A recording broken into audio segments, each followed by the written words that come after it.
Hello friends, welcome to Kavi foods. இன்றைக்கி நம்ம egg fried rice எப்படி செய்யலான்னு பார்க்கலாம். அதுக்கு நான் 1.5 கப் பாஸ்மதி அரிசி எடுத்துகிட்டு 1/4 மணி நேரம் ஊற வச்சு குக்கரில் ஒரு விசில் விட்டு எடுத்துருக்கிறேன். 1 கப் அரிசிக்கு 1.5 கப் தண்ணி சேர்த்து ஒரே விசில் விட்டால் சரியாக இருக்கும். எடுத்து வச்சுருக்கிறேன். இதை நல்லா ஆற வச்சுக்கலாம்.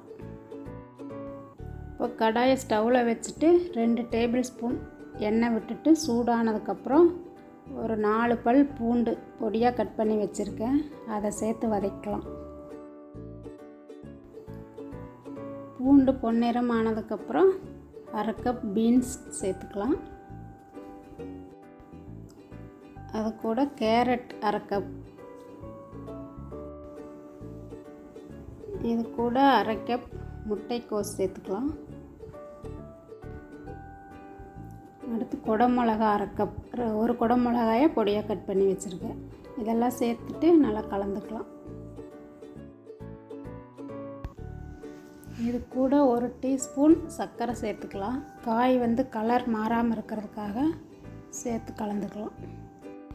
இது வதங்கட்டும்.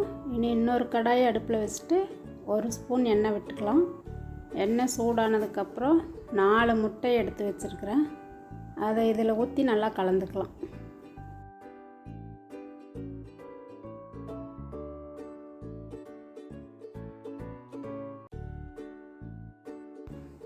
இது கூட 1/2 டீஸ்பூன் மிளகாத்தூள், இந்த முட்டைக்கு தேவையான அளவுக்கு உப்பு சேர்த்துட்டு நல்லா மிக்ஸ் பண்ணிக்கலாம்.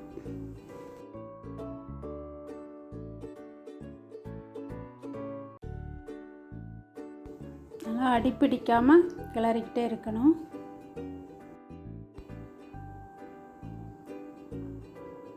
இப்போ இதை வறுத்தாச்சு. இனி இதை எடுத்து வச்சுக்கலாம். இப்போ காய் வதங்கிக்கிட்டு இருக்கு. இந்த காய்க்கு தேவையான அளவுக்கு 1/2 டீஸ்பூன் அளவுக்கு உப்பு சேர்த்துட்டு நல்லா மிக்ஸ் பண்ணிக்கலாம். காய் ரொம்ப வெந்துடக்கூடாது, பாதி அளவுக்கு வெந்தால் போதும். இனி இந்த காய் கூட வறுத்து வச்ச முட்டையை சேர்த்து மிக்ஸ் பண்ணிடலாம்.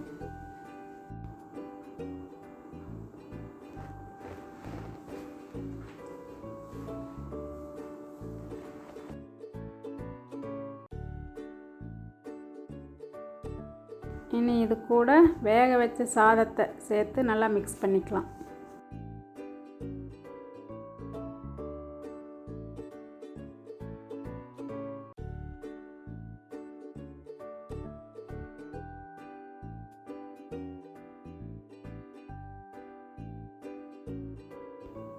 நல்லா மிக்ஸ் பண்ணியாச்சு. இன்னும் இது கூட 1 teaspoon soya sauce, 1 table spoon அளவுக்கு சில்லி சாஸ் சேர்ந்து நல்லா கலந்துடலாம்.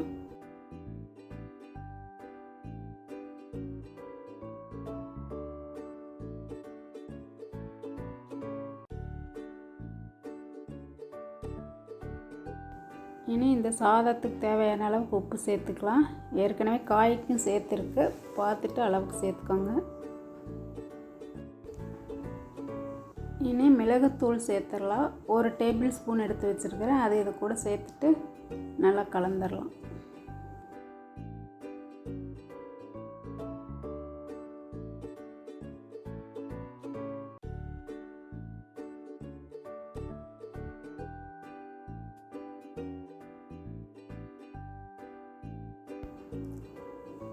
இனி இது கூட 1 டேபிள் ஸ்பூன் அளவுக்கு டொமேட்டோ சாஸ் சேர்த்துக்கலாம். இது உங்கள் விருப்பம்தான், வேணும்னா சேர்த்துக்கலாம், இல்லைன்னா வேண்டாம்.